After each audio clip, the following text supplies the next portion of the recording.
Doreen's husband was the undefeated general of City BS legal world, Benjamin. They were the model couple in others' eyes, yet the one who personally sent her to prison was also him, all because his first love had committed manslaughter in a fit of passion, killing Doreen's father. Yet the husband who should have defended her justice instead sat on the opposing side, presenting criminal evidence that implicated her in murder. For 3 years in prison, she endured endless torment.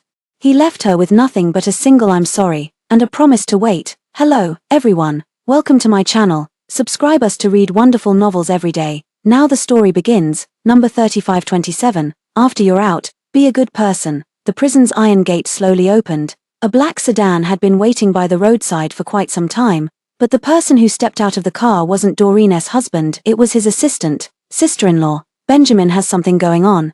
So he sent me to pick you up. Doreen's clouded eyes brimmed with exhaustion. Without responding, she moved toward the back seat of the car. Hey, sister-in-law, wait a moment, the assistant called out to stop her, then frantically pulled out pomelo leaves from the front passenger seat. His eyes were filled with embarrassment. Benjamin said pomelo leaves ward off bad luck. Sorry, sis. With that, he struck Doreen with the pomelo leaves in his hand. Doreen's suddenly contracted pupils brimmed with mockery. Does he think I'm bad luck? Has he forgotten who personally sent me to prison? 3 years in prison, and she would never forget that day. Grace had a psychotic episode, ran out of her house with a gas can, intending to burn her alive, but by sheer accident, it was her father who ended up burned to death. She told the whole story to Benjamin, but on the day of the trial, he stood against her. When Doreen's lawyer eloquently produced a thick stack of evidence to vigorously defend her, Benjamin calmly took out a file folder, his eyes steady. There's something everyone doesn't know. I have another identity. I'm Doreen's husband. I know that Doreen's father molested her in her childhood and even attempted to assault her as an adult. The photos in the file are evidence, all proving she had motive and intent to commit the crime. The room erupted in an uproar. Even Doreen's defense lawyer couldn't help but turn their gaze toward her. Doreen widened her eyes as a thunderbolt seemed to strike directly through her skull, like a ringing in her ears. She could no longer see the pointing fingers in the courtroom or hear the murmurs of judgment around her. Never could she have imagined that this deeply buried scar would be torn open by the very person she loved most. For the next 15 minutes of the trial, Benjamin's new evidence and his defense pinned her mercilessly to the target of murder accusations. Until the trial concluded, the judge's final gavel strike felt more like it had struck her own head. Her voice fractured as she asked him, "Why?" Benjamin's eyes flickered with a trace of inner conflict. Grace was assaulted at the bar because she broke up with me, which worsened her mental illness. I promised her that, as compensation, I would fulfill 5 wishes for her. She said she didn't want to go to prison. I had no choice. Doreen, I'm sorry, but don't worry, no matter how long it takes, I'll wait for you to come out. Hearing his words, Doreen burst into laughter. As she laughed, tears slid into the corners of her mouth, bitter as gall bursting in her throat. She had a secret crush on Benjamin for 7 years. When he broke up with Grace and drowned his sorrows in bars, she was always there behind him, making sure he got home safely. He often forgot to eat while working. She always prepared meals to his taste one step ahead. She waited for him silently for so long, only to finally hear the words "Doreen, marry me." After marriage, he treated her well too. Everything she had ever glanced at, he bought and gave to her. Every dish she loved, he committed to memory. She thought her efforts had finally paid off. But then Grace said, she doesn't want to go to jail. Benjamin did not hesitate to choose to let her take the blame for this crime. He even went so far as to brutally expose the pain she had buried deep in her heart, unwilling for anyone to know, laying it bare for all to see. Doreen, I will defend you and prove that you didn't kill intentionally, as long as you confess voluntarily and behave well in prison to seek a reduced sentence. Believe me, my wife will always be you. Doreen, did he make her believe him? Her face streaked with tears.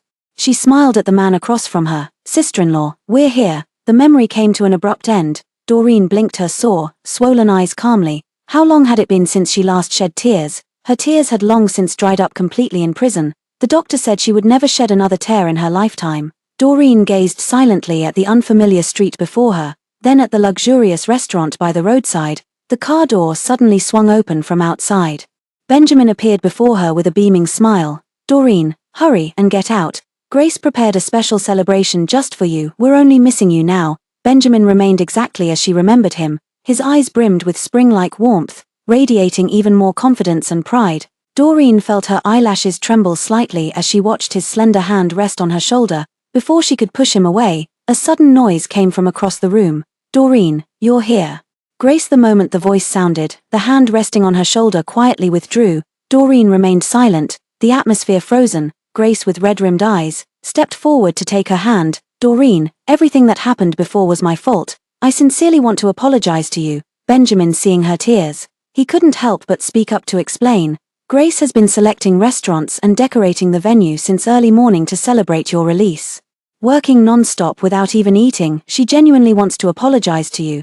They spoke one after another, as if accusing Doreen of being utterly unreasonable. No one cared at all about how she had endured those 3 years in prison, framed for a murder she didn't commit. Doreen was about to speak when Benjamin pulled her into the dining room. Before they even stepped inside, the sound of Doreen being discussed could already be heard, if it weren't for giving Benjamin and Grace face.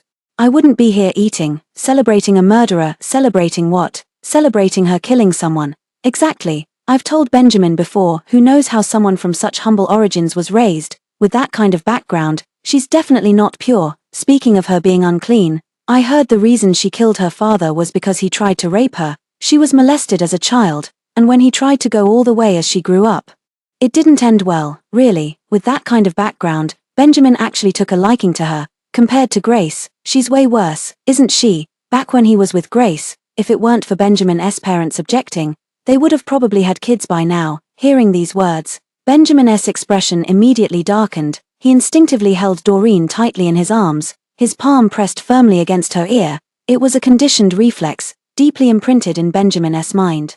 But the familiar trembling never came. Instead, a pair of skeletal hands gently pushed him away. Benjamin looked at Doreen in utter astonishment. Doreen knew exactly what he was thinking. Doreen's dad molesting her during her childhood had always been an old scar hidden deep in Doreen's heart. Whenever painful memories resurfaced, it was Benjamin who accompanied and comforted her in this way. He guarded her battered heart like armor, shielding it with utmost care. Benjamin promised to protect her. Swore he'd never let anyone hurt her again, until that day in court. Only then did she realize this armor was studded with poisoned spikes, piercing her flesh until no inch remained unscathed, leaving her no room to even breathe. The scorn and disgust she deserved, she had long endured.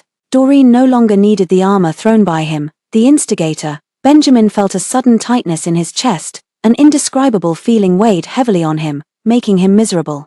He immediately blamed the people in the room for his irritation. The next second, he forcefully kicked the door open. The sound of discussion inside instantly ceased. With a dark expression, he glared at those who had just been shamelessly gossiping about Doreen.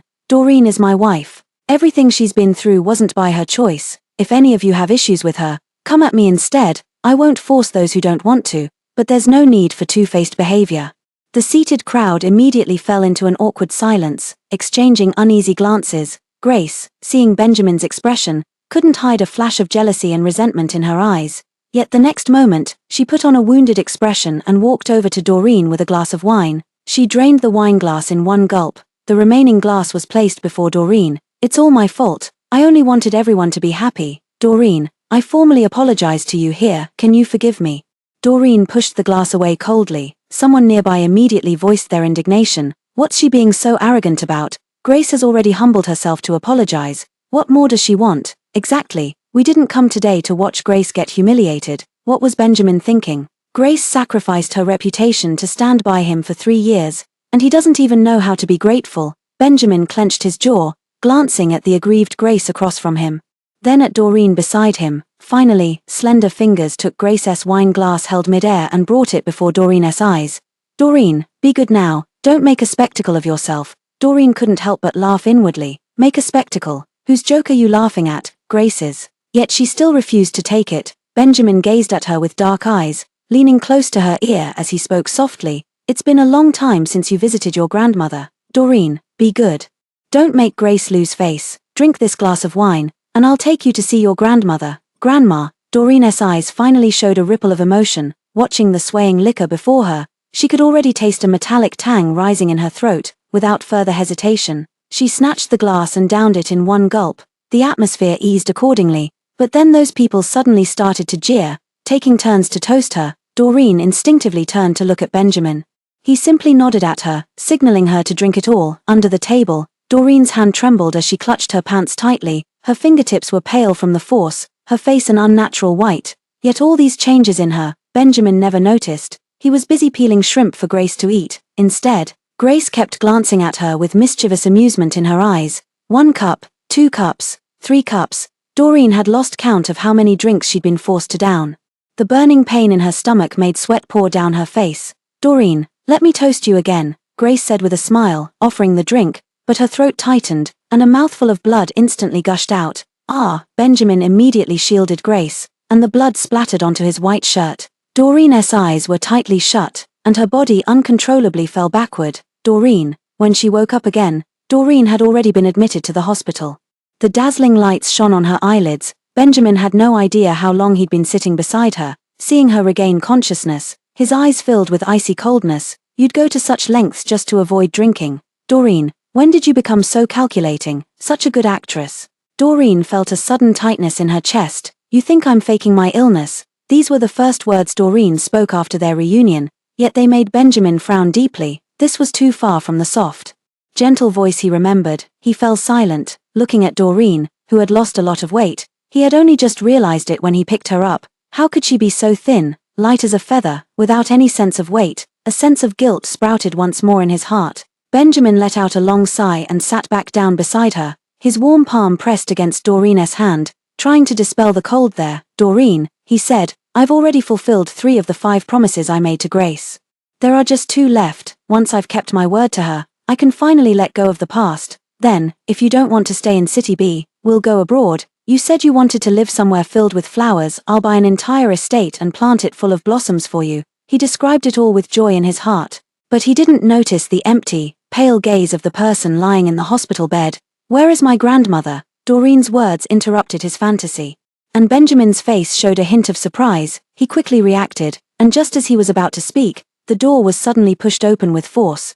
Benjamin, Grace is having another episode. You should go see her quickly. The large hand on the back of her own quickly withdrew, and Benjamin swiftly left the room, not even sparing a glance for the woman behind him. Doreen watched his retreating figure and sneered. The door to the room opened again, and a woman in a nurse's uniform cautiously looked around before stuffing a report into her hand. Miss Doreen, did you offend someone? You clearly have such severe internal injuries, but we were told to forge a fake examination report for that gentleman to see. This is your actual report. You have an old injury in your throat.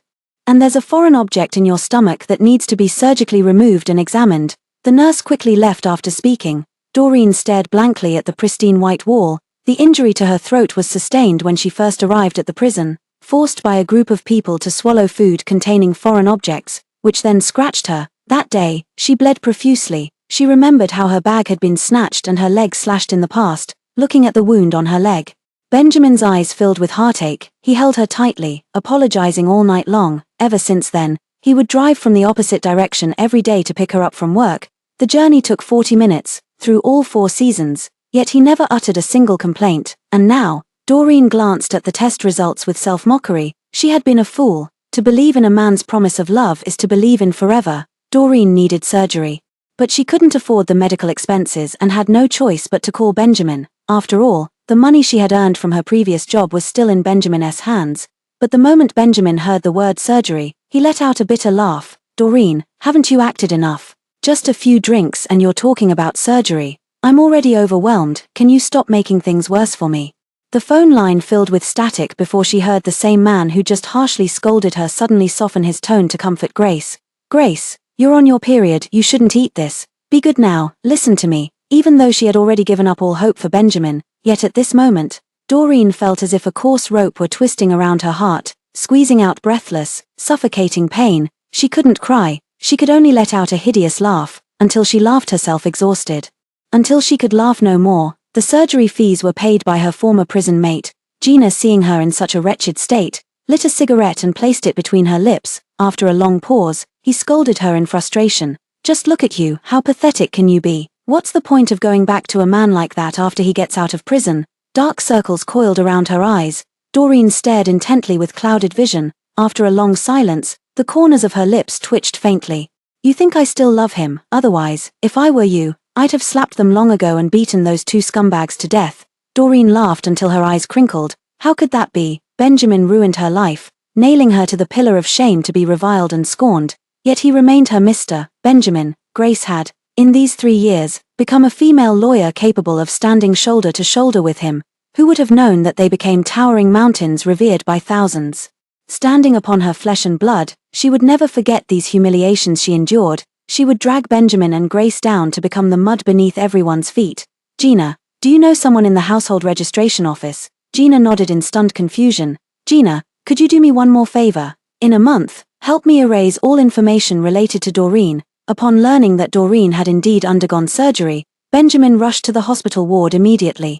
He specifically requested experts to analyze the tumor extracted from Doreen's stomach. From meals to care, it was as if he wanted to pamper her like a princess. Until the test results came back benign, he hugged Doreen tightly in belated fear. Doreen only then noticed his trembling body. Finding it somewhat laughable, she couldn't help but mock him. Didn't you refuse to believe I needed surgery? Why are you so terrified now? Benjamin knew she was holding a grudge.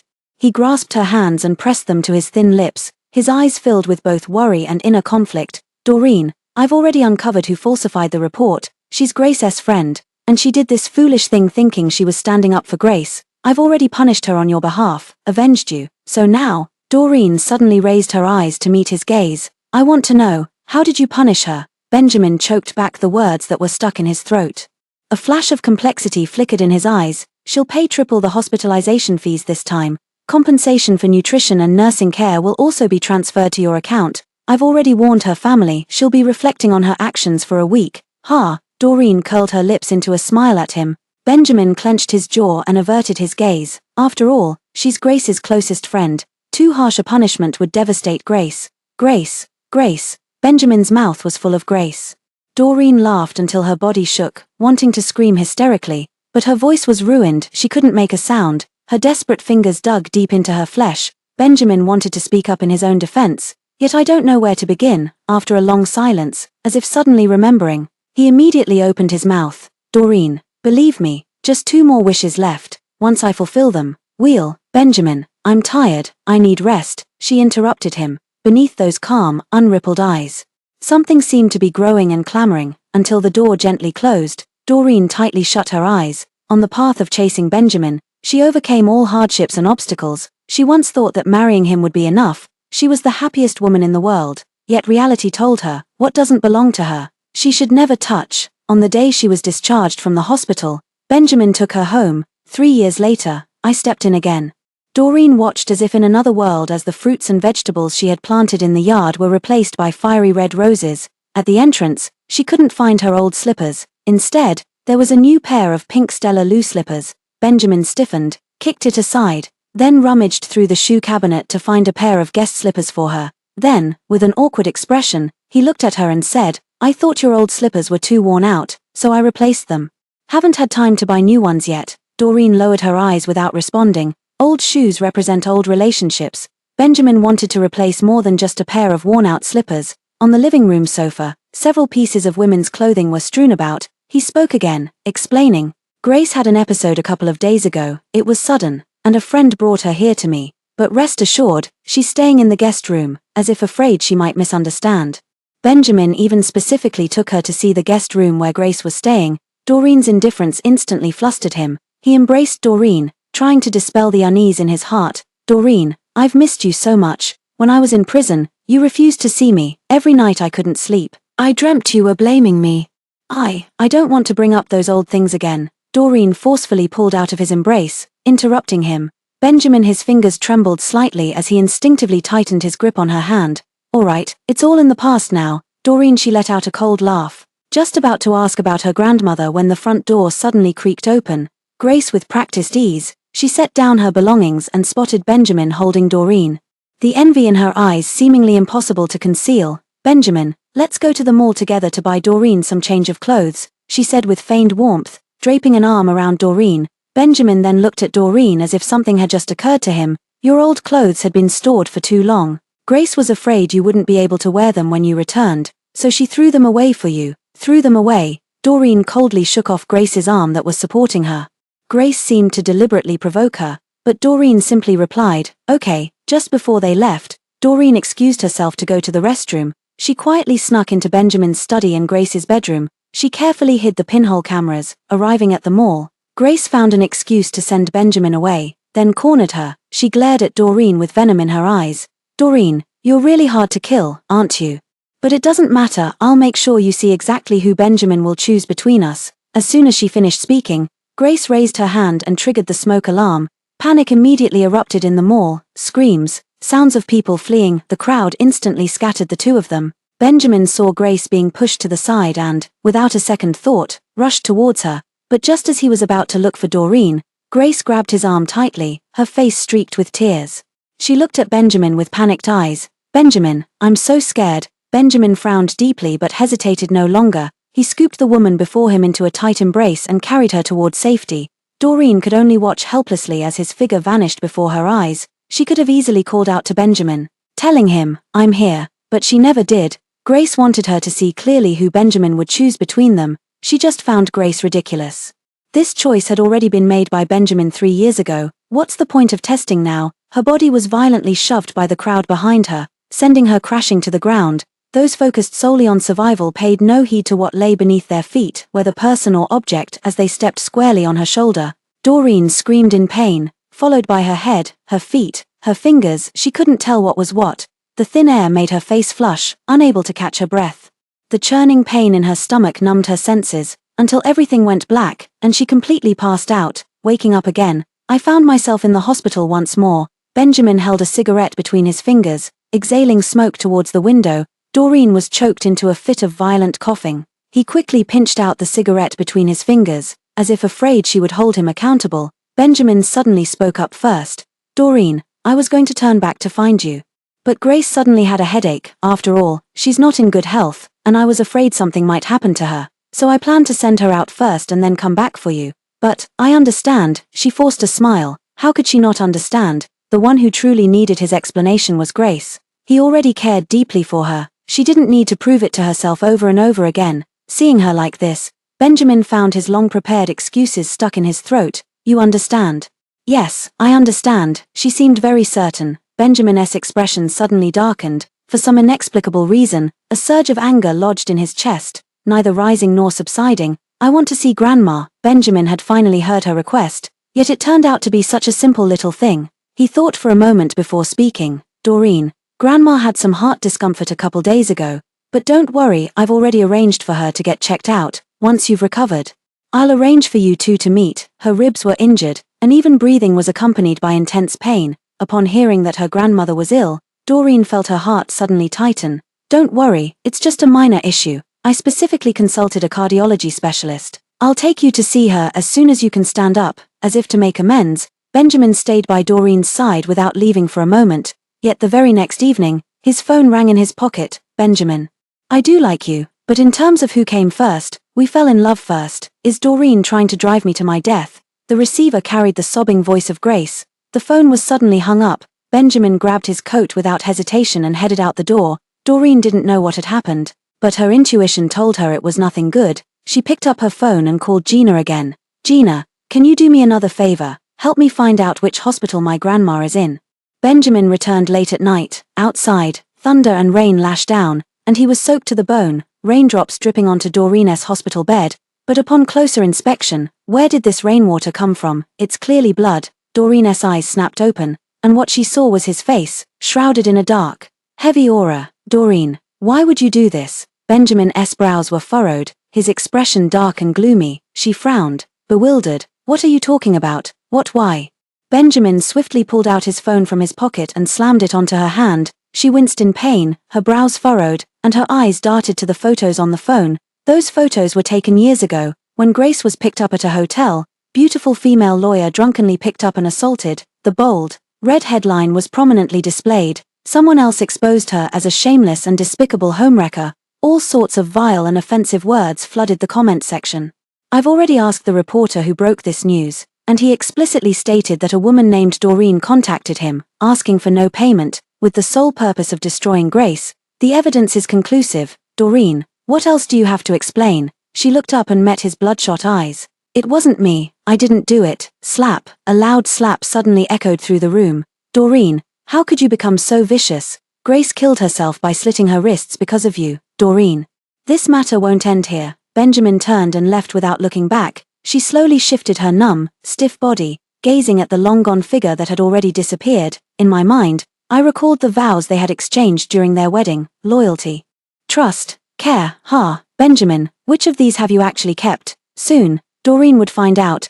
Benjamin, what exactly did that parting remark he left mean? Online searches about the most beautiful female lawyers' drink-drugging photos and home-wrecking scandal were instantly scrubbed from trending topics. In their place appeared Doreen's adolescent photos showing her being molested by her biological father. The whistleblower unflinchingly posted her full name and facial features online for public scrutiny and commentary.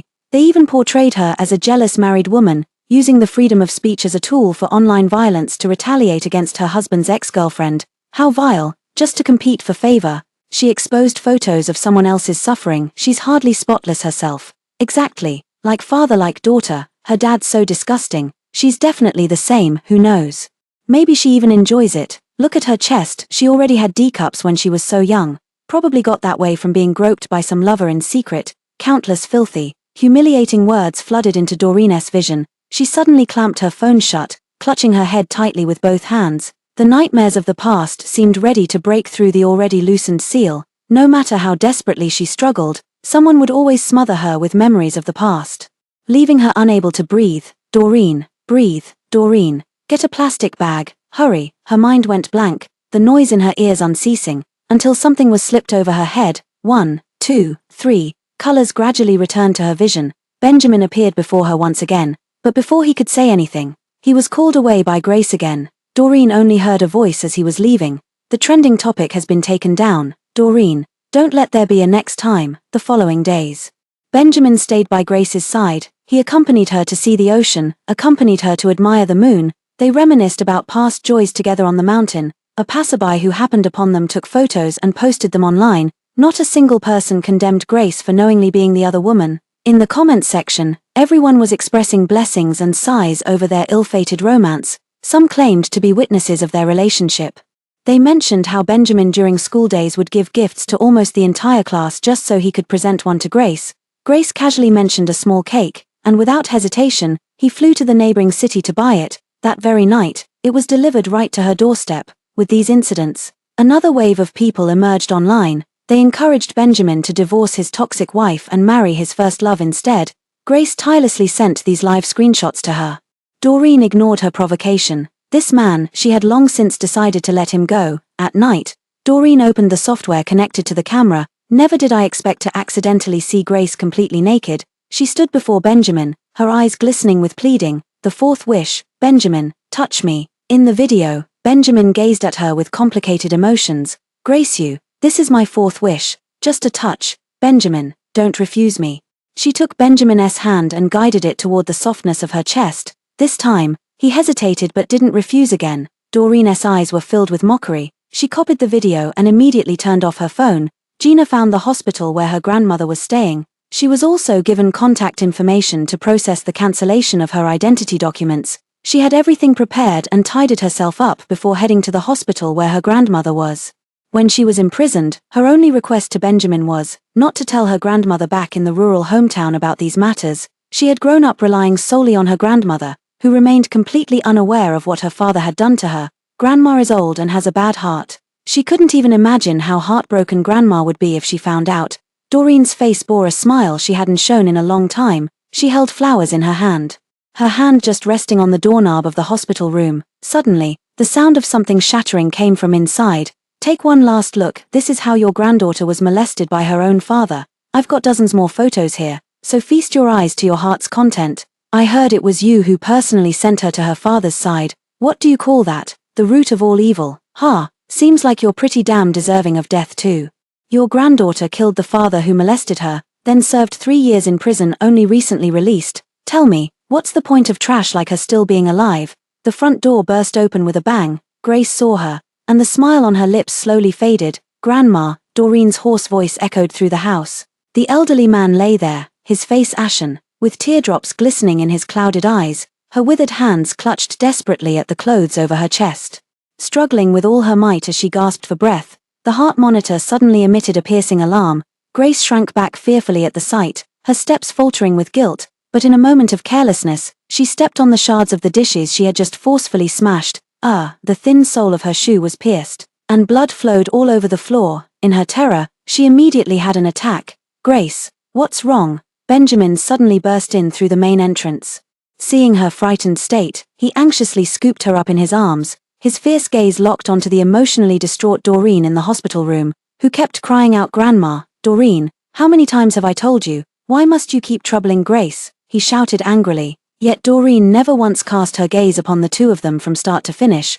Grace suddenly began breathing rapidly. He could no longer hold back. "All of you, come look at Grace, she can't catch her breath." The doctor performing first aid beside Doreen was caught in a dilemma. "But, no buts, Grace, if anything happens to her, none of you will get away with it." Doreen stood thunderstruck, her parched eye sockets aching and swollen as if they might rot away. "No, no, Benjamin, Grandma, she's fainted." She nearly collapsed to her knees, desperately reaching to clutch at Benjamin's pant leg, yet his expression remained cold, his eyes flashing with unmistakable disgust. If your grandmother still had the strength to harm Grace, how could anything possibly happen to her? Without hesitation, he turned and walked away. The doctors sighed helplessly. "Miss, your grandmother has passed away. Please accept our condolences." Large, scalding tears fell onto her arms, but she kept shaking her head in disbelief. She used all her strength to pull at the doctors, who had no choice but to leave. "Please, I beg you, please save my grandmother." She knelt down and kowtowed, her head striking the ground with a violent thud, but those people dared not delay any longer and could only force themselves to leave the ward. Staring at the suddenly silent ward, she could no longer hold back and let out a hoarse scream, the despair on her face nearly consuming her. Doreen, on the day Doreen was to leave, the sky was gloomy and overcast with dark clouds.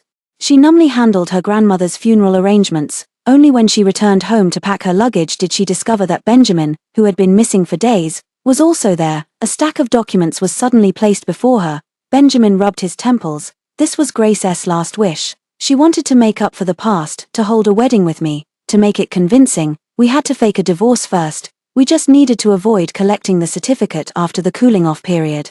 Doreen vaguely accepted the document and signed her name on it without hesitation. He suddenly breathed a sigh of relief. "Wife, it's finally over. Have you decided where you want to travel? We can bring Grandma along. The three of us can go together." Before Doreen could respond, Benjamin's phone rang once again. "Benjamin, didn't we agree to meet for the dress fitting? Are you there yet?" He glanced at his watch and hurriedly grabbed his coat to leave. As he reached the doorway, he suddenly paused and looked back at Doreen. She still sat there quietly, yet it seemed something was missing. He shook his head. Perhaps he was overthinking. The door closed. Doreen's eyes finally showed a flicker of emotion. She pulled out the wedding photos stuffed in the corner, tore each couple's photo right down the middle, until the shredded pieces covered the entire floor. She grabbed her luggage and walked away without looking back.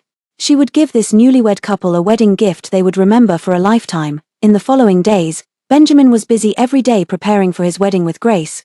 Grace dug out the love letters they had exchanged in the past. They were filled with their fantasies about their future wedding. She leaned close to his ear, repeating the words over and over with sheer delight. But Benjamin no longer held the same anticipation and patience as before. He gently pushed Grace away. His weary eyes gradually clouded with irritation. "Just handle the wedding preparations as you see fit." They had originally agreed it was just a formality, but it was merely the color of the flowers placed at the ceremony. Grace had already asked him countless times. These days, he worked at the law firm during the day. In the evening, he still had to accompany Grace to pick out all sorts of miscellaneous things, leaving him utterly exhausted. By the time it was over, it was already very late at night. Doreen was always a light sleeper, and to avoid disturbing her rest, he usually slept at the law firm. Benjamin knew about Doreen's hidden grievances. He owed her too much, and he would spend his lifetime making it up to her. He would love her well and make amends properly. Soon, all of this would be over. He opened the drawer and took out the wedding ring lying quietly inside. Doreen, when she was imprisoned, she personally took it off her ring finger and threw it to him. For these 3 years, he had carefully kept it, waiting for the ring's owner to be released. During this time, troubles came one after another. He got caught up in the business and forgot about it again. His heart filled with guilt, he took out his phone and began typing a message. "Honey, I remember you've always wanted to visit Xinjiang. How about we go on a trip together in a few days?" Benjamin had just sent the message. A glaring red exclamation mark instantly appeared in the chat box. He furrowed his brows, staring at that glaring red. Thinking Doreen was just throwing another childish tantrum, he immediately turned off his phone and leaned back on the sofa irritably, closing his eyes to rest. On the wedding day, everything became different from the original plan. Watching the endless stream of people coming and going, Benjamin's face instantly darkened. He pulled Grace, who was constantly greeting people, into the room. "Grace, didn't we agree to only invite mutual friends? Why did you call the press and media too? Grace happily placed her hands on Benjamin's shoulders. Not just the media reporters. I've also invited all those online fans who support us being together. Benjamin, can't you see? Everyone is supporting us. They all want us to be together. In everyone's eyes, I'm much more suitable for you than Doreen. We're meant to be, if not for your parents. We might have gotten married long ago, maybe even have children by now. She stood on tiptoe, her nose brushing against Benjamin's chin. But the next second, she was coldly pushed away by the man before her. We agreed from the start that this wedding would just be a formality. And then you dropped the lawsuit against Doreen for exposing your personal privacy. I've done everything you asked, even fulfilled all 5 of your wishes. After this wedding, you and I will have nothing more to do with each other. Even if you brought all these people to witness it, there's no chance we'll be together again. Grace, what's past is past. I've fallen in love with Doreen now, and I won't abandon her a second time. His voice was firm as he stared at her. Grace's smile froze on her face. A chill rose from the soles of her feet, spreading through her entire body. But before she could speak, Benjamin had already pulled open the door and walked out. Grace panicked, lifting her skirt as she hurried after him. Benjamin, where are you rushing off to in such a hurry? Groom, could it be you can't wait to take our Grace to the bridal chamber? Several friends suddenly surrounded Benjamin, who was walking ahead. Can't you wait a little longer? Benjamin, what do you know? Benjamin has had enough rough fare time for some fine grains. Ha ha ha ha. His gaze turned icy, lips pressed into a tight line. Had enough to say, then get lost. The person who just said that was Grace's subordinate, having been snubbed. His face turned alternately green and purple as he looked at Benjamin and then at Grace behind him. Grace's expression immediately darkened as well. Frowning, she stepped forward to try and take Benjamin's arm. Benjamin recoiled as if electrocuted, quickly pulling away. The atmosphere grew awkward, with onlookers averting their gazes elsewhere, just as Benjamin was about to walk away. Grace's summoned fans came charging over again, phones and cameras in hand. They suddenly turned the camera toward Benjamin. Mr. Benjamin, MS. Grace, congratulations on your wedding. What are your plans next? Where are you going for your honeymoon? Could you share your updates on social media? There are still many of your fan sisters in our support group who hope to continue witnessing your love story. That's right, everyone who heard your story says it makes them believe in love again. Grace, seeing this, offered a gentle smile and once again slipped her hand into Benjamin's arm. Seeing Benjamin still trying to avoid her, she met his eyes with a pleading, hurt expression. Benjamin stiffened his face but didn't push her away. Thank you all for your love, but we're not public figures after all. Our future plans aren't set yet, and we don't intend to make them public, however. I'll occasionally share travel photos of me and Benjamin in the group chat for everyone to see. The surrounding crowd reacted with mixed feelings, some disappointed, others pleasantly surprised. Only Benjamin's expression suddenly darkened. He turned to Grace and questioned in a voice only she could hear. Didn't I tell you to explain it to them? Benjamin, don't be angry. The momentum and buzz around the two of us lately have been great. It's been incredibly beneficial for the firm. You know this better than anyone. The number of clients seeking our defense has multiplied beyond last year's numbers. His expression remained grim. Grace could only stiffen her neck and speak in a placating tone. I know you dislike excessive exposure. At worst, I'll just say a few words as an excuse to brush them off for now. For now, this would have to do. Benjamin didn't want to tarnish the law firm's reputation because of his personal matters.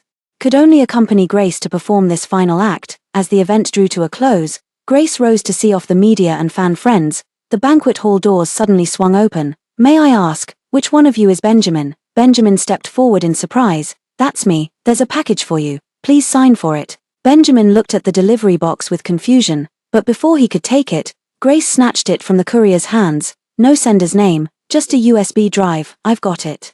It must be a congratulatory video sent by one of our friends who knows we're holding our wedding banquet here today. Grace beamed with delight as she asked someone to plug it into the computer for playback. Watching her retreating figure, Benjamin felt inexplicably unsettled. He couldn't shake the feeling that something was about to happen. MS, Grace, let's put it on the big screen. We've taken quite a few videos and plan to edit them for you and Mr. Benjamin to post online later.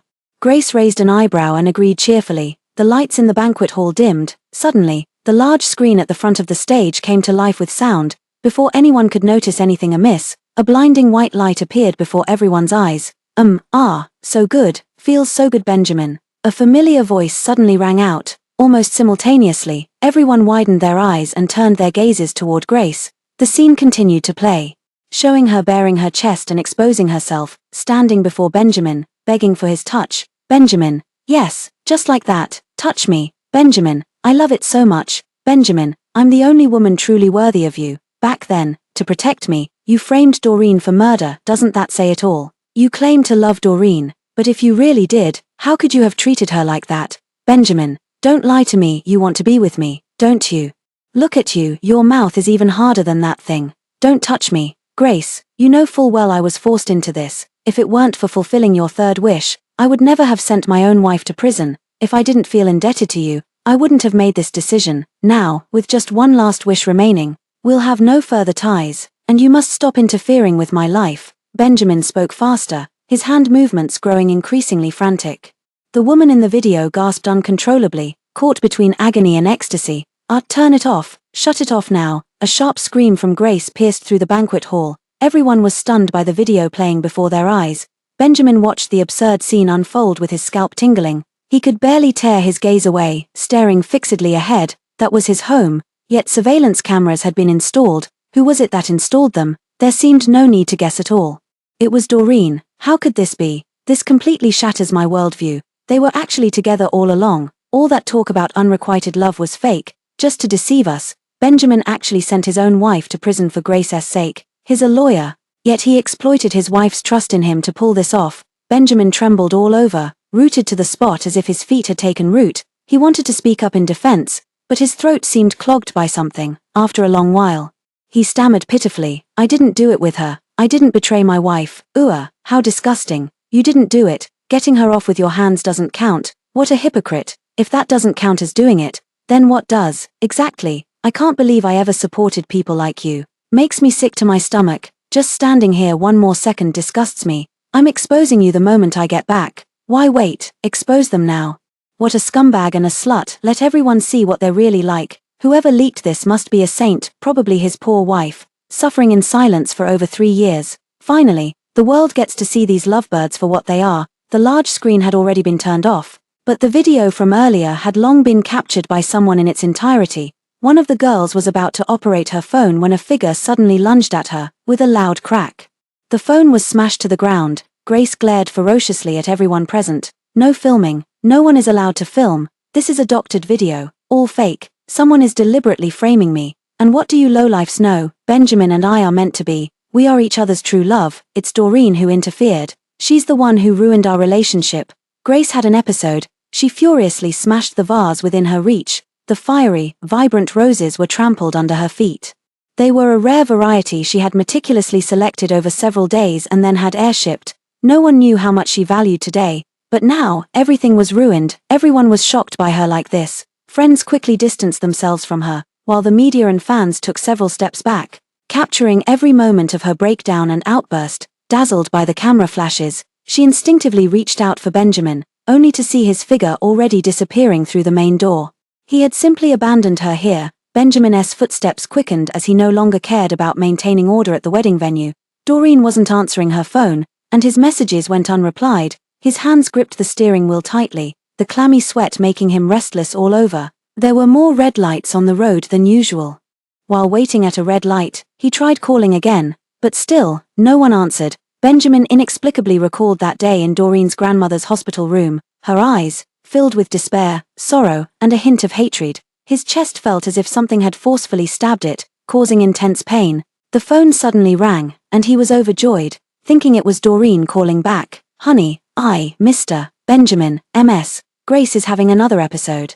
The situation is getting out of control. She's holding a fruit knife and won't let anyone near her. You need to come back and stop her now. Grace's assistant kept urging him frantically, as if pressing for his life, but Benjamin's hands on the steering wheel kept heading towards home. His gaze turned icy, devoid of any lingering affection. Since she's determined to die, no one can talk her out of it. What you need to do now is dial 120, not my phone number. Benjamin unhesitatingly moved to hang up. On the other end of the phone, Grace, who had heard everything, completely broke down. She snatched the phone, tears streaming down her face, just about to speak, only to find that Benjamin on the other end had already hung up. The assistant glanced fearfully at Grace. MS. Grace, how about I take you to the hospital for a checkup first? At this moment, only the two of them remained in the wedding hall. The scene was a mess. Grace stood there, disheveled.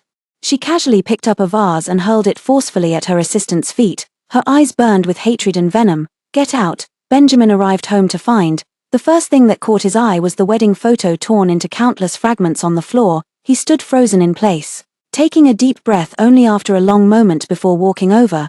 Beside the shredded pieces lay a brazier containing remnants of ashes. Doreen had burned every piece that belonged to her. Only the him in the photo remained, left alone and discarded on the ground. With trembling hands clenched into fists, he shuffled his feet and entered the bedroom. Benjamin quickly opened the wardrobe in the bedroom, only to discover Doreen had taken nothing but her own documents. Everything else was left behind at home. In the wardrobe, the latest season dresses he'd bought to make it up to her, the luxury necklaces and jewelry in the jewelry box. She didn't take a single thing with her. A blinding flash of light streaked across the sky, and he immediately rushed out the door, driving straight to the Civil Affairs office. Found it, the groom Benjamin, the bride Doreen. But Mr. Benjamin, our records show you and Ms. Doreen have already completed divorce procedures and collected the divorce certificates. Benjamin stood thunderstruck, staring blankly at the staff member. Impossible. The cooling-off period hasn't even ended yet. How could the divorce be finalized? He exclaimed angrily. The staff member gave him an awkward glance. It was processed through the expedited channel. Our records show the documents were collected on the 3rd of this month. You and Ms. Doreen have indeed successfully completed the divorce procedures. Benjamin staggered back 2 steps, his mind reeling as if it had exploded. Divorced, collected. He shook his head uncontrollably, as if he couldn't understand. Impossible. Doreen loved me so much. Impossible, Mr. Benjamin. Are you all right? He violently shook off the arm supporting him, only to trip over his own feet and crash heavily to the ground. Veins bulged on his forehead as he clutched his head in agony, pounding it fiercely with a pained grimace. Mr. Benjamin, Mr. Benjamin, calm down. His heart felt gripped by an enormous hand, the pain so intense he could barely breathe. How could he be so foolish, thinking he could hurt Doreen and she still wouldn't leave him? Where does he get such audacity? Tears streamed from his bloodshot eyes as heart-wrenching pain roared within him. I can't find her. I can't find her. I can't find my wife. Mr. Benjamin, does your wife have any other relatives? Maybe she went back to her parents' home. That's right, Doreen's grandmother. She must be at the hospital keeping her grandmother company. Benjamin staggered to his feet, wiping away tears with the back of his hand. He didn't have time to think, calling his friend while walking. Book 3 tickets to Xinjiang for me, as soon as possible. Yes, right now. Benjamin was drenched in sweat from rushing around, yet he drove tirelessly to the hospital. He bought flowers and fruits on the spur of the moment, just as he was overjoyed at the thought of seeing Doreen in the hospital room, only to find that the bed where Doreen's grandmother had been staying was now occupied by someone else. He stared blankly at the stranger in the hospital bed, stunned. Wondering if he had entered the wrong room, only after double-checking did he walk to the nurse's station with a grim expression. What's going on here? I've been continuously paying for room 035, how could you give it to someone else? The nurse blinked, as if recognizing him. An older nurse nearby frowned and looked up. Which patient are you looking for? Benjamin said with an unpredictable expression, his voice low. The Chen family, old Mrs. Chen, she passed away last week. Benjamin's face cracked like dried earth. Gone, yes, heard she was angered to death. By the time the doctor arrived, she was already fading fast, and to make matters worse, they'd been called away to examine some woman pretending to be unconscious. Everyone could see she was fine, but her husband was so worried and doting. The old lady drew her last breath before they could return. Her granddaughter was crying so bitterly in the ward, truly pitiful. It seems they grew up relying on each other, and in the end, she didn't even get to see her one last time. Isn't that heartbreaking? The elderly nurse clicked her tongue and sighed after speaking. The young nurse beside her seemed to have recognized Benjamin. She tugged hard at the elderly nurse's sleeve from below, quietly signaling her to stop talking. Benjamin was completely oblivious to their actions. The scene from that day seemed to flash before his eyes. Doreen looked at him with a shattered expression. No, Benjamin. Grandma has fainted. She collapsed to her knees, clutching at his trouser leg. Doreen's eyes were fixed intently on him. Though no tears fell, it pained him more deeply than if she had wept. Ever since Doreen was imprisoned, he had been taking care of her grandmother for her. That day, he had been on his way to visit her grandmother. By the way, tell her that Doreen will be able to visit her soon. He even imagined Doreen hugging him and showering him with grateful kisses. But as soon as the elevator doors opened, Benjamin hadn't even had time to wipe the smile off his face. When he saw the startled Grace, he feared she might relapse again. Grace would then blame all of this on Doreen once more. He was frustrated that she didn't realize how difficult it had been for him to silently support her behind the scenes. To settle all this, to fulfill Grace's 5 wishes as soon as possible, to make her stop suing Doreen. He had been restraining himself all along. Now that everything was about to end, how could he let Doreen make another impulsive mistake? He could only speak to her with a cold expression. If your grandmother still has the strength to harm Grace, how could anything possibly happen to her? He picked up Grace and left immediately, afraid he might give in to the urge to take Doreen away with him.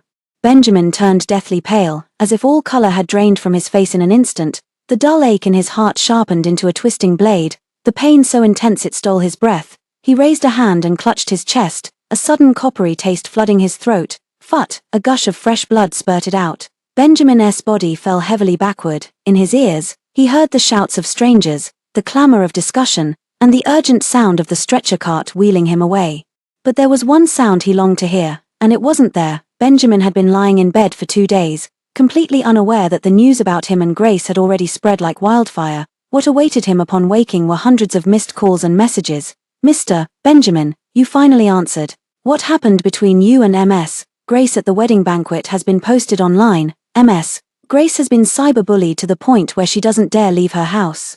The law firm has also been besieged by a group of people for the past 2 days, with red paint being thrown and people coming to gawk. Everyone is working from home now. Benjamin rubbed his throbbing forehead. Seeing his assistant hesitate to speak, he said hoarsely, I've troubled everyone lately. I'll personally compensate everyone double for their losses. That's not it, Mr. Benjamin. There's some bad news I need to tell you.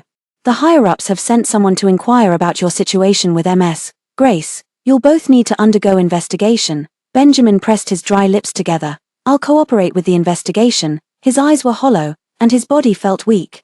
Benjamin had just hung up when his phone rang again. This time it was Benjamin's dad calling. Because of Grace, Benjamin and Benjamin's dad had a very strained relationship back then. Later, he disregarded Benjamin's dad's objections, refused to go on blind dates, and instead married the unremarkable and ill-fated Doreen. In the past, Benjamin would never have answered Benjamin's dad's calls, but now, he couldn't find Doreen anymore, and he could only rely on the Pay family's influence to help him. As expected, Benjamin had barely answered the call when Benjamin's dad started berating him mercilessly. Ungrateful son, the reputation our Pay family has built for generations is going to be ruined by you.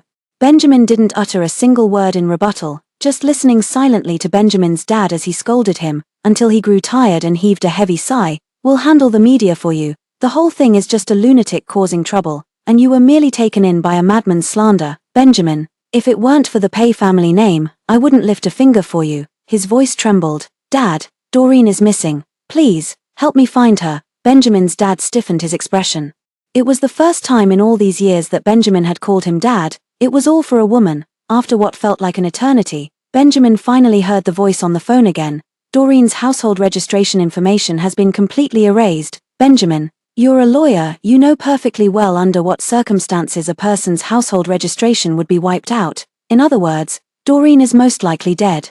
City B was in chaos when Doreen had already settled down in a small border town in the south. It wasn't until her grandmother passed away that Doreen learned that during her 3 years in prison, her grandmother had been secretly saving money for her. Benjamin, perhaps out of guilt, would always bring a thick red envelope filled with money for her grandmother whenever he visited. Her grandmother couldn't bear to spend it. After he left, she would quietly go alone to the county bank and deposit every last cent. Benjamin lied to her, saying that Doreen had gone abroad for further studies and wouldn't return for about 3 years. Grandma feared she might suffer hardships overseas, and worried that Benjamin might change his heart during her 3-year absence. This rekindled her desire to resume her old craft, and she picked up the embroidery needle once more. She saved every penny she couldn't bear to spend on herself, hoarding it all for Doreen. I had originally planned to hand it to her personally when we met again, but I never expected that their final meeting would be so absurd. Suddenly, someone tapped her on the shoulder. Doreen snapped out of her daze. What are you sitting here daydreaming about all by yourself? Gina draped a cloak over Doreen's shoulders. She had only flown here a week ago. The moment she saw Doreen, she was stunned. How could a woman who was already petite lose over 10 pounds in such a short time? Doreen looked as if she were nothing but skin and bones, as though a strong gust of wind could blow her away. Prolonged malnutrition had even turned her hair yellowish and brittle. She languished in that stuffy, airless room. That appearance looked exactly like when she first saw him in prison. Gina's eyes filled with heartache. Tears uncontrollably welled up and spilled from her eyes. She could still cry. But Doreen couldn't anymore. Her eyes were nearly blinded from endless crying day and night when she first entered prison. Doreen had a tough time when she first arrived at the prison. A group of people seemed to have been paid off by someone. They always beat her in secret, leaving her covered in wounds. Doreen had resisted, but the consequence was nearly losing her voice, ruining a fine set of vocal cords. In the end, it was Gina who couldn't stand by any longer. She led the others to drive those people away. Doreen finally got a chance to catch her breath. It was only after that incident that she learned Doreen's reason for being imprisoned. She had seen too many ghosts in her time. But someone as heartless and utterly despicable as Benjamin, this was her first encounter with such a creature. When she saw who had come, Doreen gave her a faint smile. "I miss my grandmother, thinking she's probably become a star in the sky now, twinkling down at me." Gina felt a sudden pang in her heart, yet she didn't want to cry in front of Doreen. Doreen noticed her sorrow but instead burst into laughter. "Gina, I'm fine now, everything will be fine. I don't think my grandmother would want to see me wallowing in despair. I'll strive to live well, to grow stronger. I'll eat properly, sleep well, and make the most of each day." Gina's tears suddenly streamed down her face, filled with anger. She raised her arm and wiped her face with her sleeve. "That's right, Doreen, you've got to prove yourself. Your grandmother is watching over you from heaven. You must live better than anyone else, especially those two scumbags. You must witness their downfall with your own eyes." Doreen smiled and hugged her tightly. The 3 years of wrongful imprisonment were an unspeakable pain she could never forget. Yet meeting Gina became the silver lining in her darkest cloud. Doreen used the money her grandmother left her to build a guest house in this picturesque little town. Gina also stayed behind. At night, they held wine bottles and chatted through the night. Doreen only then realized that there was a reason why Gina hated men. When she was in her teens, she had followed around a so-called big brother. Just because she liked that man, she ruined the rest of her life. She took the blame for him. The man had promised to wait for her release, take her back to their hometown, marry her, and raise a family together. But when Gina got out, she realized, the man had long since moved away with the girl he'd rescued from the bar, fleeing to a place she could never find. Gina was heavily intoxicated, tears streaming from her eyes like water from a faucet. She clutched the wine bottle, sobbing uncontrollably, until, exhausted from crying, she slumped onto the bed and fell into a deep sleep. Doreen drank a good deal of wine, but it seemed to make her clearer-headed with each sip. She washed and removed the makeup of the drunken Gina, then tidied everything on the table before returning to her own room. Doreen slowly sat down at the desk and took out the phone from the drawer. She hadn't charged it in a long time, and the phone was black-screened and turned off. When she had charged it and turned it on again, several text messages instantly flooded in. "Wife, I really miss you, where are you?" Benjamin was drunk in the bar. The music blared deafeningly, drawing the gazes of passing girls toward him. He held a wine glass in one hand and a phone in the other, fully aware the person on the other end wouldn't reply, yet he stubbornly typed out message after message and hit send. "Hey handsome, are you alone?" The bar was like a hunting ground, and someone had already set their sights on the most striking-looking Benjamin. But they were too intimidated by Benjamin's aloof demeanor to approach him, until the people at the previous table started playing Truth or Dare. This gave one of them the courage to step forward and strike up a conversation, asking for his phone number, but Benjamin never once looked at the woman beside him. With one hand, he continued typing, sending something into the chat window that never replied. The woman looked down at herself, a little insecurely. The next second, as if summoning immense courage, she reached out and grabbed Benjamin's phone, then flashed a captivating smile at Benjamin. "Handsome, the person across from you isn't paying attention to you. You're so good looking. Why hang yourself on one tree?" Her hand rested on Benjamin's hand. Her heart rate inexplicably quickened. The Benjamin before her, in both looks and height, perfectly matched her desires. She slowly approached, just about to press her red lips against his cheek. Clang, a loud crash. The pain in her head seemed to arrive half a beat late. Blood, she's bleeding." The girls at the nearby table immediately screamed.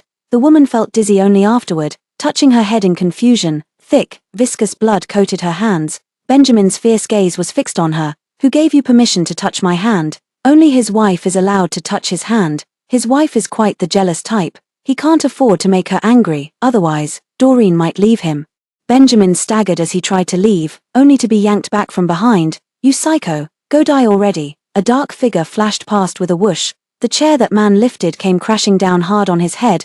Benjamin, the whole world before his eyes was trembling. Screams erupted all around as some fled while others backed away. Countless fists and kicks came flying toward him from all directions. Benjamin's vision blurred as blood trickled down his face. He forgot to resist. The sounds reaching his ears seemed filtered through multiple walls, yet not a single word of the insults reached his hearing. Echoing repeatedly in his ears was only that one phrase from Benjamin's dad. In other words, Doreen, she's most likely already dead. How could that be? How could such a strong woman like his wife possibly choose death? He was the one who killed his wife. He killed Doreen. Damn, if I'd known he was that scumbag lawyer from the internet, I would never have hit on him. Exactly, such a disgusting man. Even if he was handed to us, we wouldn't want him. Honestly, I was sobering up earlier and felt quite scared and guilty when I saw all that blood on his face. But then you all recognized him as that scumbag lawyer, and suddenly I felt like an envoy of justice. His wife would probably thank me for beating up that jerk if she saw me, right? Whatever, I'll pay the fine if I have to. At least I got to vent my anger. Same here, that was so satisfying. Just 2 days ago, I was ranting about him online, and who knew I'd run into him in real life like this? Why didn't his ex-girlfriend show up? My hands are itching. If she had come, I'd have beaten her up too. Enough, all of you, come with me to the station. Beating someone up like this, you young people act so impulsively. Have you even considered the consequences? Benjamin ended up in the hospital again. The video of him being brutally beaten was also posted online by someone who witnessed it at the bar last night. He curled up in pain on the ground, never resisting even once from start to finish, letting the fists rain down on him like a storm. At one point, his phone was kicked away by someone. He suddenly resisted and struggled, getting up to search for his phone. While searching, he kept muttering to himself. Only when he found his phone did he seem to have regained some precious treasure. His head and face were covered in wounds, yet he curled his lips into a smile as tears fell. This stark contrast in expression instantly piqued netizens' interest. They began to wonder, Benjamin, what precious thing could possibly be in his phone, worth risking his life to retrieve it? As the buzz grew, people eventually started analyzing those few words he'd been muttering to himself. I figured it out. Benjamin was calling his wife's name. Benjamin's video spread wider and wider. At first, everyone was cursing and condemning him. Then suddenly, many people began to pity him. Online opinions have started to polarize. Benjamin's dad called just as Benjamin finished his medical examination. That self-injury scheme of yours was clever. I've already stoked the flames online for you. Investigators have come, but the evidence chain is insufficient. Grace is mentally ill anyway. This matter will likely blow over. That woman is insane. I advise you not to provoke her anymore. Benjamin didn't respond to Benjamin's dad. He wasn't acting. But there was no need for him to tell Benjamin's dad about it. His face pale, he spoke in a hoarse voice. Any news about her? Benjamin's dad immediately froze. I've already told you. Doreen is dead. When will you finally face reality? The phone was slammed down. Benjamin stared at the pristine white wall, his eyes aching as if something was pressing down on them. Ever since Grace was taken in for questioning, she had been stubbornly waiting for Benjamin to come and provide false testimony for her. She had always excelled academically since childhood. She didn't want to spend the rest of her life in a mental hospital. But when she sent people to find Benjamin, he refused to see any of them, and even hung up on all their calls. Gradually, Grace lost her patience. She started having episodes again. Anxiety drove her to incessantly scratch her own skin. Streaks of red marks were torn open by her nails, oozing blood that smeared across her entire body. She banged her head against the wall, the violent noise drawing the attention of her caretakers. Grace was hospitalized for treatment. When the assistant came to see her, he brought the latest news. The case has been temporarily suspended due to the absence of key individuals and insufficient evidence. Grace snatched the cigarette pack from the assistant's hand. She hastily stuck one into her mouth. I want to be discharged. Arrange my discharge. Benjamin hadn't expected to meet Grace here. As he walked down the corridor, a familiar voice made him stop. Miss Grace, your condition is very bad right now. You really can't rush to be discharged. The doctor said what you need most now is to take your medicine and rest obediently. Shut up. The reason I'm in this state is all because of that bitch. Doreen, she deserves to die, just like her old, undying grandmother. Why wasn't it her who died that day? How could she be so lucky? She even survived the online bullying. I spent so much money hiring people to smear her, even exposing my own photos at any cost. So why couldn't I just destroy her? Benjamin, too, why won't he care about me? That day, I was so angry in the hospital room that I killed Doreen's grandmother, and he was still on my side. But why won't he come see me or care about me anymore? The things in Benjamin's hand crashed to the floor. What did you say? Grace looked at Benjamin, who had suddenly appeared at the doorway, and the expression on her face quickly changed. How could you be here? She stared in horror at the crimson-eyed Benjamin, yet he completely ignored her question. Benjamin strode forward, the ferocity in his eyes lowering the room's temperature by several degrees. Grace's assistant immediately sensed something was wrong. He stood up and stepped forward, trying to stop him. Mr. Benjamin, MS. Grace is having another episode. What she just said shouldn't be taken seriously. Get out of my way. Benjamin gritted his teeth. He glared fiercely at the woman on the hospital bed. He violently shoved aside Grace's assistant, his large hand seizing the fleeing Grace. He tightly gripped her neck. Grace cried out in pain, yet he seemed completely deaf to it. Repeat what you just said. He panted heavily, gasping for breath. Grace was terrified by his demeanor. Benjamin. What's wrong with you? It's me. Grace, you're hurting me. Let go. Her face turned pale with pain, yet Benjamin continued to choke her relentlessly, staring at Grace before him. The image of Doreen was seared into his mind. His heart ached as if he couldn't breathe. He hadn't misheard. This entire scheme had been Grace's own orchestration. Doreen had clearly told him. She had clearly told him that she hadn't done those things, yet he still chose not to believe her. Instead, he believed this woman who was full of lies. Grace was on the verge of losing her breath. The door was slammed open with a loud bang. The person who rushed in quickly separated the two. Mr. Benjamin, please calm down. Benjamin had veins throbbing violently on his forehead, his face dark and terrifying, as if he couldn't hear a single word anyone said. Grace barely managed to escape from his grasp. She gasped for breath between violent coughs. After a long moment, she stared at Benjamin with utter disbelief. You actually tried to strangle me for that, bitch. Benjamin, have you really changed? Have you truly fallen for Doreen? Benjamin, how could you do this to me? Grace screamed hoarsely in accusation, but he turned a deaf ear, his eyes burning with the desire to devour Grace whole. Seeing Benjamin like this, she gradually regained her composure. She fearfully touched her own neck, then turned an anxious gaze toward her assistant. I'm sick. I need to go to a private mental hospital for treatment. Benjamin has gone mad. He genuinely wanted to strangle her. Grace wasted no time checking into the mental hospital. No outsiders are allowed to visit here without my consent. She feared that Benjamin might actually kill her if he learned the truth. Grace looked at Benjamin's photo with a mix of amusement and hatred, tears streaming down her face, and since that day, Benjamin had been forcibly taken back home by Benjamin's dad's men. He frantically smashed everything in the room. Let me out. Benjamin's dad looked at him coldly. Benjamin, I warned you to stay away from that woman. Whether you're clinging to old feelings or seeking revenge, I won't tolerate you tarnishing the Pei family's reputation any longer. Benjamin was locked up. He refused to eat or drink, using hunger strike as his protest. But Benjamin's dad didn't care at all. All he cared about was the Pei family's reputation. Benjamin doubled over from stomach pain, yet in his mind, he conjured up Doreen's image. He never felt a shred of love in this ice-cold home. Once, he thought love meant being with Grace and doing bold, thrilling things together. But it wasn't until Doreen appeared that he truly learned what love was. Benjamin let a mocking smile slip across his pale face. He flicked the lighter with one hand and set the room ablaze, seeing the room on fire. The servant immediately opened the door from outside to let the people out. Benjamin took advantage of the chaos to leave the Pei residence, heading toward Grace's psychiatric hospital. Meanwhile, in a remote border town, Doreen was overwhelmed with the busy homestay business due to the peak tourist season. Ever since she and Gina decided to live here, the two of them reconnected with their former prison mates who they had gotten along well with. Life was tough for them working in the city. So they made a bold decision and simply went to join them. The 5 women managed the homestay business with remarkable efficiency.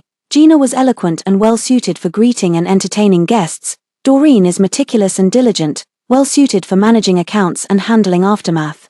Helen and Jane are biological sisters who worked at a restaurant before being imprisoned. The restaurant owner, emboldened by alcohol, assaulted Jane, prompting her sister Helen to chop off the rotten flesh between his legs. Doreen and Gina cheered, saying it was well-deserved. The two sisters were excellent cooks, and every guest who stayed here couldn't help but praise their culinary skills. As for the cleaning and maintenance of the homestay, Juliet was the eldest sister among them all.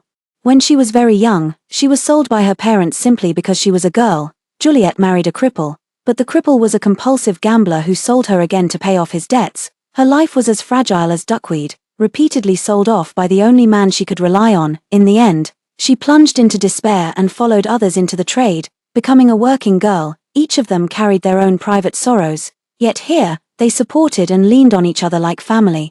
The scar on the heart seems to have been soothed into a scab, and even the most painful place has blossomed with unrestrained flowers. The small town was developed into a tourist attraction.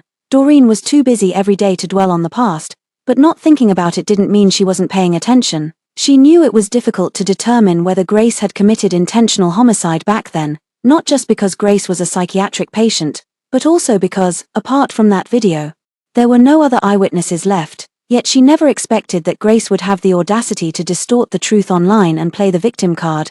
Grace refused to give up. She couldn't bear the thought of living her entire life like a prisoner, confined to this place. She leveraged the power of the internet to craft herself as a victim. With eyes swollen from crying, she stared at her own image in the live stream. None of you have any idea. Doreen's father is a perverted monster. I was blackmailed and tricked into going there. I never intended to hurt anyone at the time. He was the one who lunged at me, threatening me to stay away from Benjamin, not to obstruct his daughter's path to wealth. He was the one who tried to strangle me. I didn't mean to knock over the oil barrel. And he was the one who started the fire. He wanted to burn me to death, but he ended up dying himself. Yet now I have to bear the charge of murder. She wept bitterly. The comments below shifted from initial skepticism to gradually believing her. After all, Doreen's dad is indeed not a good person. MS. Grace, stop crying. We support you. That scumbag deserved to die. It's doing society a favor. Exactly. Protecting yourself counts as self-defense. Grace did nothing wrong. I suspected that video was fake from the start. No doubt about it, it must be Doreen's doing. She's jealous of Grace and wants to ruin her reputation. That woman is just as vile as her bastard father. But, killing is just wrong. What do you know? Beyond the law, there's human compassion. Grace did nothing wrong. The faint, delicate voice was drowned out by those who believed themselves righteous. Gina angrily shouted curses in the room. What a vile woman. Can't even be killed off. Truly, the wicked live 1,000 years. Doreen lowered her eyes, watching Grace whitewash her own reputation in the livestream, her fists silently clenching.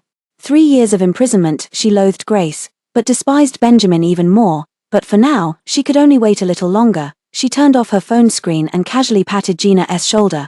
I'm going out for a bit. I'll be back later. Grace reaped the benefits of the internet.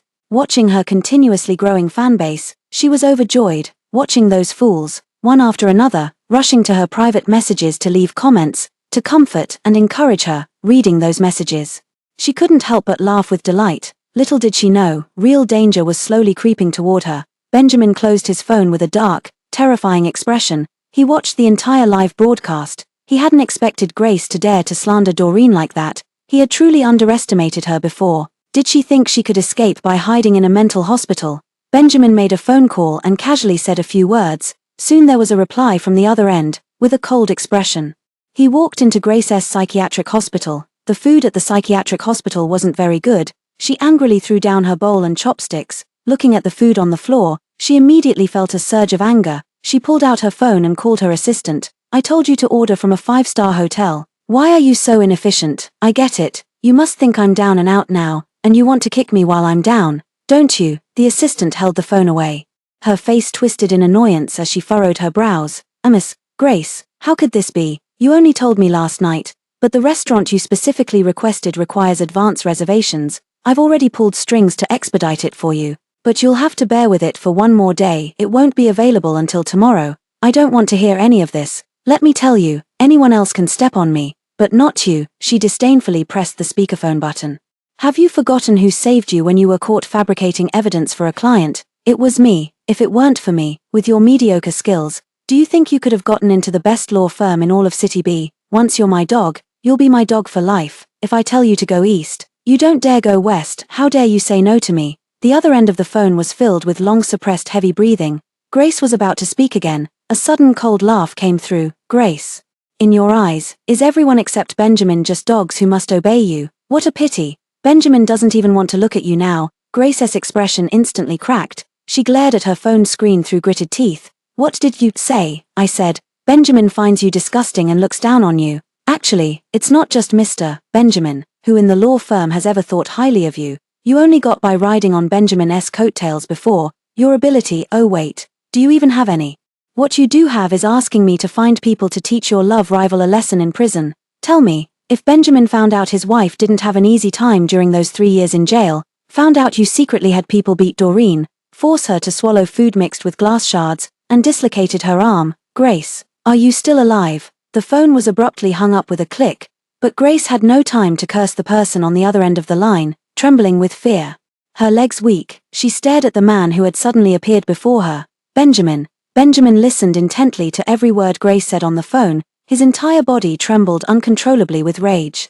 His face had grown even paler than when he first arrived. Grace instinctively stepped back, reaching for her phone as she prepared to open her live streaming app. Benjamin strode forward and snatched the phone from her hand. He raised his arm and violently smashed the phone onto the ground. Grace gasped in shock, staring at the man before her with terror. Benjamin, I can explain. Those were all his lies. He's blackmailing me. You mustn't believe a word he says. Benjamin's large hand clamped viciously around Grace's chin, the pain making her struggle violently. Then came a sickening crack. Grace's jaw dislocated with the force, and she immediately let out a piercing wail. Her screams attracted the medical staff, yet they merely stood by, watching her with cold indifference. His gaze was sharp as a blade, wishing he could slice Grace piece by piece. Miss Grace's condition has worsened. Take her away for proper treatment. Grace looked at the approaching figure with tears streaming down her face, her eyes filled with terror. She kept retreating, until there was nowhere left to go. Benjamin, you can't do this to me. Have you forgotten who got me raped? It was you. All because of you. You promised to stay with me forever. And you're the one who abandoned me. None of this would have happened if not for you. I hate you, Benjamin. I hate you. She wept until she lost all traces of her usual elegant demeanor. Collapsing to the ground in disarray, struggling futilely against the hands reaching for her, Grace, after being taken away, every treatment method for mental patients was used on her. She convulsed helplessly from the electric shocks, her body tightly bound to the apparatus. Her consciousness grew increasingly hazy, tears streaming uncontrollably from her numb eyes. Outside the door, Benjamin watched the scene with cold indifference. A flash of cruelty flickered in his eyes. His face twisted into a vicious grimace. He could never have imagined, in the corner he couldn't see, Doreen was enduring unspeakable pain. In his view, Grace is enduring nothing compared to the pain Doreen once suffered. Doreen had been restless all morning. She couldn't shake the feeling that something was about to happen. Juliet, seeing her like this, told her to put aside her tasks and rest in the bedroom. Before she could even stand up, Gina came rushing over in a whirlwind. Doreen, quick. Look at the trending topics online. It turned out that Grace, who usually live-streamed punctually every day, had suddenly gone silent for 3 days. Not only had she stopped broadcasting, but no one in the fan group could reach her either. Some speculated that she had met with some accident. Combined with Grace's recent expose, many suspected that Doreen had taken revenge on her. Coincidentally, someone posted photos of the homestay on an online platform, and unexpectedly captured Doreen's profile in the shot. People online followed the trail, and somehow it was discovered by Grace's fans. This must be that Doreen. She's actually perfectly fine. Can someone dox this female homestay owner's personal info? If she's really Doreen, who's so vicious and terrifying, would you still dare to stay there? Exactly. Grace, who knows how she's doing now? She's lucky to be hiding so far away. Grace, could something have already happened to her? The more you think about it, the scarier it gets. The guest house's reputation quickly took a hit. Even faster than the bad reviews came the exposure of the 5 women's identities. That day, guests staying at their guest house checked out one after another. As they left, probing glances took turns lingering on them. All right, stop looking. Be careful or they might chop off that lump of flesh between your legs too. Let's go, hurry up. I can't even bear to think about it. The cleaning staff used to be prostitutes. Who knows if they have syphilis or not? Doreen's face turned alternately green and purple with rage. Gina clenched her fists in anger and made as if to step forward, but was abruptly pulled back by Juliet. She looked at her intently, then shook her head firmly. She then turned her gaze to Helen and Jane. Though their eyes were red-rimmed, their faces remained stubbornly defiant. Gina had a fiery temper and slammed her fist on the table. After all the tenants had checked out, Doreen walked up to everyone with a grim expression. Her back seemed weighed down by something heavy, nearly buckling under the pressure, yet she still straightened her frail shoulders and bowed deeply to everyone. I'm sorry, it's my fault you're all involved in this. Juliet was the first to react, quickly helping Doreen to her feet. What nonsense are you talking about? Have you forgotten what we all said when the shop opened? We share both honor and disgrace, advancing and retreating together. This isn't your fault, it's the world's fault. It's men's fault. Exactly, Doreen. Don't pay attention to those words online. We've heard much worse than that, and we're still standing strong. Don't blame yourself either. Without you, neither of us sisters would be where we are today. If the guest house can't operate, we'll just do something else. With all the money we've saved, we could even get plastic surgery and no one would recognize us. Gina burst out laughing. Then who do you plan to look like? Don't laugh, I'm serious. I've even found reference pictures. I want to look like a celestial beauty. Jane, who's your favorite? Let Big Sis give you some advice. The atmosphere instantly became lively. The 5 of them sat around the circular table, eating hot pot and chatting freely, completely at ease.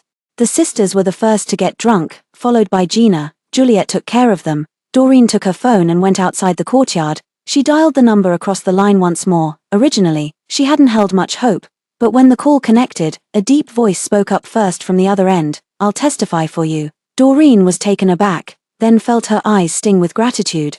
But before she could speak, the caller quickly hung up. Doreen had no time to dwell on it and immediately contacted her lawyer again. Justice delayed. She would personally cleanse the injustice branded upon her. The case retrial required following proper procedures. Online, various speculations proliferated due to Grace's sudden disappearance, until one day, the long-vanished Grace suddenly reappeared in the public eye. Her eyes were dull and vacant, occasionally drifting toward the other side of the video. "I'm sorry for worrying everyone. Please stop making baseless speculations. My condition has just worsened, and I've been undergoing treatment recently. I apologize for what I said before. All along, I've only been jealous of Ms. Doreen. She was never the one standing between me and Benjamin, yet she's been bearing unnecessary trouble caused by our relationship. I don't know if she'll see this video or if she'll accept my apology. But here, I want to sincerely say to her, I'm sorry." In the video, Grace seemed somewhat fearful, glancing to the side from time to time. Behind the recording of the video was Benjamin's dark and terrifying face. Her trembling voice turned towards Benjamin. I've already said everything as you ordered. I beg you, don't give me any more treatment today. I was wrong. I was truly wrong." She knelt shivering at Benjamin's feet. Once tender eyes now held nothing but fear.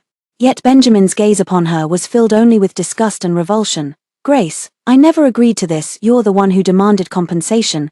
Grace stared at him as if struck by lightning, her entire being radiating despair, yet in Benjamin's eyes, there wasn't even a trace of sympathy. "This is just the beginning. I'll make you repay everything you owe her." Benjamin turned and left after speaking. He had already seen that half-profile photo posted online. He could be certain that was the very person who kept him awake at night. If not for recording this video, he would have already flown to Doreen's side by now. He wiped his hand in disgust where Grace had touched him. Turning around, I headed towards the airport. Grace's video has once again sparked widespread speculation. Many suspect she was coerced into suddenly changing her statement. Doreen's homestay was originally closed for business, yet some people came specifically to stay for this reason.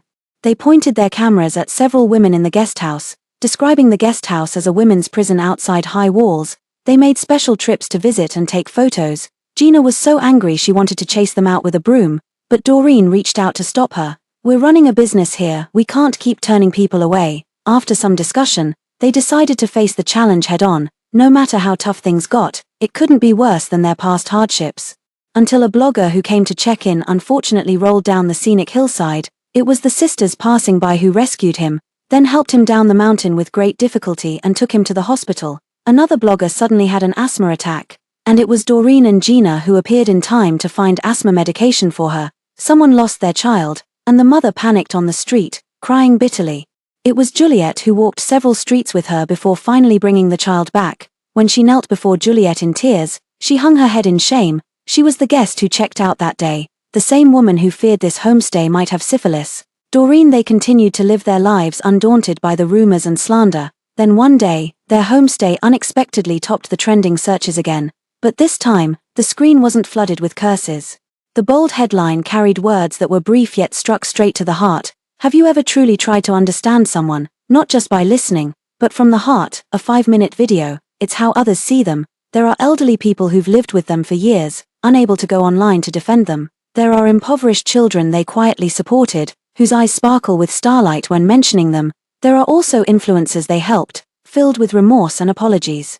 At the end of the video, the creator summarizes with one sentence: "Don't let your keyboard become a weapon to hurt others." Homestays are booming once again. This time, travelers from all over the country are scrambling to book them. They've been welcoming guests from morning till night. Doreen looked at the smiles on their faces and couldn't help but smile too. Early the next morning, before she could wake up on her own, the door to her room was violently slammed open. Gina looked shocked as she yanked Doreen up from the bed. "That ex-husband of yours, that bastard and son of a bitch, he's come looking for you." Doreen had known this day would come eventually. Goodbye Benjamin. He had grown much thinner. The moment he saw Doreen, he couldn't help but want to hold her tightly. Yet the next second, she quietly dodged his embrace. Benjamin's eyes suddenly shrank with pain, his eyes filled with desolation as he stared at his outstretched hand. A lump forming in his throat. "Doreen, are you alright? I've been searching for you for so long, but all your personal information was deleted. I couldn't find you anywhere. I thought you. People came and went around them, with early rising tenants greeting Doreen as they passed by. When looking at Benjamin, there was always a vague sense of familiarity. Doreen didn't want to be a trending topic anymore, so she grabbed her grocery basket and headed out the door. Benjamin followed closely behind her without a word. Doreen, I'm so relieved to see you're okay. Did you see all those messages online a while ago? I'm so sorry. Wife, I really am. Have you suffered a lot of grievances while I wasn't by your side? I know you don't want to see me right now, but wife, I beg you. Please give me a chance to explain. Wife, believe me, I truly love you, and everything I did was for you. I was deceived by Grace, but don't worry, I've made her suffer enough. Now she's in a mental hospital, screaming to the heavens and crying to the earth, but no one hears her. He followed closely behind Doreen, not daring to get too close, yet afraid that if he fell too far behind, he wouldn't be able to keep up with Doreen's pace, until Doreen suddenly stopped. He walked forward joyfully, just about to speak, when Doreen suddenly interrupted him. Benjamin, you don't actually think you're some hero saving a damsel in distress, do you?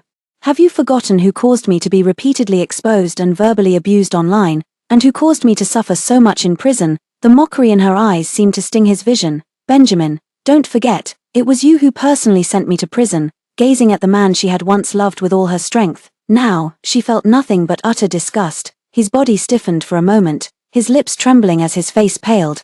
Wife, I know I've hurt you a lot, but I swear to God, you're the only one I love. I was focused on making up for my past mistakes, trying to fulfill Grace's 5 wishes. I just wanted to cut ties with her as soon as possible and live our own lives, but I never thought it would indirectly hurt you. I was truly deceived by Grace. I never imagined she would publicize her own rape photos just to frame you. She blackmailed me with them, saying if I didn't expose your photos, she would report you and send you back to jail.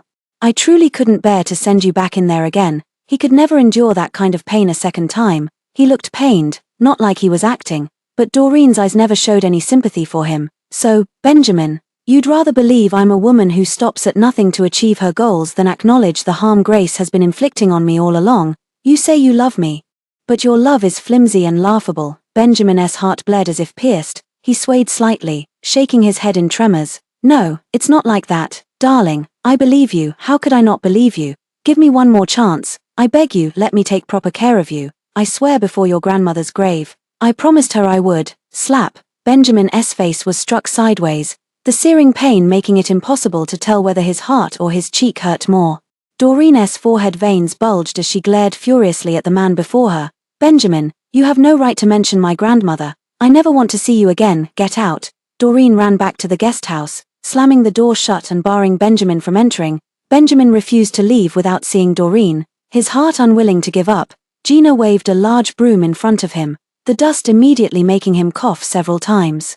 Juliet scowled and splashed a basin of water at his feet. Dirty water stains splashed onto his trouser legs, yet he still held back from losing his temper. He knew these people were all Doreen's friends. He only begged them to put in a good word for him. I beg you, I truly love Doreen. I have my reasons. Gina burst into laughter upon hearing this. Is this what you call love? Making your wife drink until she vomits blood, or falsely accusing her of faking illness to frame your ex-girlfriend? Or exposing your wife's childhood scars for the whole world to see? Or, to protect your ex-girlfriend, causing the death of your wife's beloved grandmother? Benjamin, you bastard, why don't you just die? Do you know how badly Doreen was beaten in prison back then? Where were you when she was forced to swallow food mixed with glass? Where were you when her ribs were broken and she lay in pain all night, unable to sleep? Where were you? Answer me, where were you? Gina cleared her throat and spat towards Benjamin. What's the matter? Can't answer. Let me tell you where you were. You were on a cruise with your ex-girlfriend admiring the sea views, bidding for her favorite diamond jewelry at Sotheby's, traveling the world with her. Juliet turned and walked away, while a few curious tenants peeked their heads out from the rooftop. Gina sneered at him with utter indifference. Watching Benjamin's trembling body, she felt so disgusted it nearly made her retch. Benjamin, your love is just this pathetic. Benjamin stubbornly refused to leave. He is not welcome here. He stayed at a nearby guest house, waiting every day for Doreen to appear. As if Doreen was deliberately avoiding him, she kept hiding in the guest house and refused to come out, until one day, Benjamin's phone suddenly rang. It was a call from City B, from Benjamin's dad. He clenched his jaw and answered the call. Benjamin, get your ass back to City B and clean up your mess.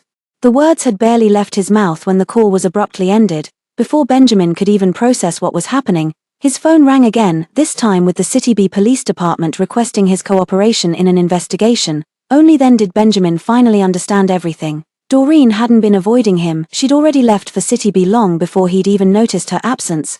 New evidence has emerged in the case where she was falsely accused of murder. This time, she submitted both witness testimony and physical evidence. Soon, the relevant authorities uncovered the full truth about the case from years ago. Doreen had always lived across from a very strange person. He disliked socializing and going out, always hiding inside that house. The curtains were tightly drawn, as if shutting out the world. Only after being imprisoned did Doreen belatedly realize, that day, the curtains of that house weren't drawn. They lived in an old residential area where the houses were quite close together. There was no way he hadn't heard or seen anything. After being released from prison, Doreen had been trying to contact him, but when she finally managed to find Tony, he refused to testify in court due to his fear of crowded places. For all this time, she had been working on convincing Tony. It was only recently that he finally nodded in agreement and gave her a piece of decisive evidence. When the police came to the mental hospital looking for Grace, she knelt down in tears, begging them to take her away from this prison. Benjamin was taken away directly as soon as he got off the plane. He lowered his eyes and glanced around, only to find that Doreen was nowhere to be seen. With a self-deprecating smile curling his lips, he got into their car. Soon, the case was reopened for retrial. All the evidence was laid bare before the public. Grace's false accusations, and Benjamin's deliberate wrongdoing as a lawyer who broke the law he was sworn to uphold. The online sentiment had shifted once again, but Doreen didn't focus on these comments. Benjamin had not refuted a single word from beginning to end. Benjamin's dad, none of the words his father had said to him had registered in his mind. In his mind, there was only that one sentence Doreen had thrown at him during her recent confrontation. Benjamin, you said you loved me, yet until the day I left, you never once thought to clear my name in that old case. You chose to double your revenge on Grace instead, never mentioning the vile things you'd done. You said you owed Grace, you said it was for the Pay family, you said you had no choice. But to me, you were only ever thinking of yourself. Benjamin, you're not just a rotten person, you're thoroughly filthy. After Doreen left, Benjamin broke down into desperate laughter and tears. He realized that what saddened him wasn't merely Doreen's unforgiving stance, but how her words had without exception pierced through the veil of selfishness he'd concealed in his heart. Benjamin's dad was furious because Benjamin hadn't spoken as instructed. Overcome with rage, he suffered a heart attack and collapsed on the spot. After regaining consciousness, he used his personal account to announce the severance of paternal ties with Benjamin, denounced Benjamin as an unfilial son. Detesting his unlawful deeds, Benjamin had lost everything completely. He sat quietly in the confined space, his mind entirely consumed by thoughts of that day 3 years ago. Doreen sat here with what kind of emotion? What was she thinking at that time? Despair? Pain? Was it the same as him? Her heart being constantly churned by a knife, so painful it was hard to breathe. It turns out, even someone as selfish as him could feel regret. She had said it before, she wanted to go to Xinjiang. To go with him and her grandmother, but in the end, he had lost that bright and carefree Doreen. Doreen returned to the small town. Gina threw her a birthday party. The theme was to celebrate new life. That evening, many people came to her birthday party. There were their tenants, neighbor friends from around the town, and people they had helped in the past. They played and frolicked late into the night.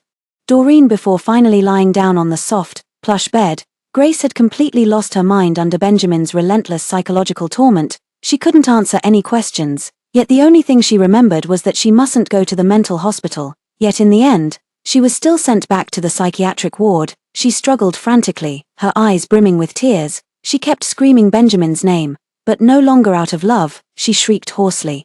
As if expending every ounce of her strength, she hurled the vilest, filthiest words she could muster at him.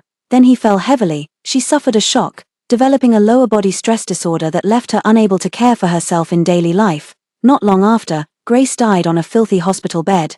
3 years later, the man who liked Juliet pursued her relentlessly for 2.5 years. Finally winning her over with his sincerity, Jane returned to school.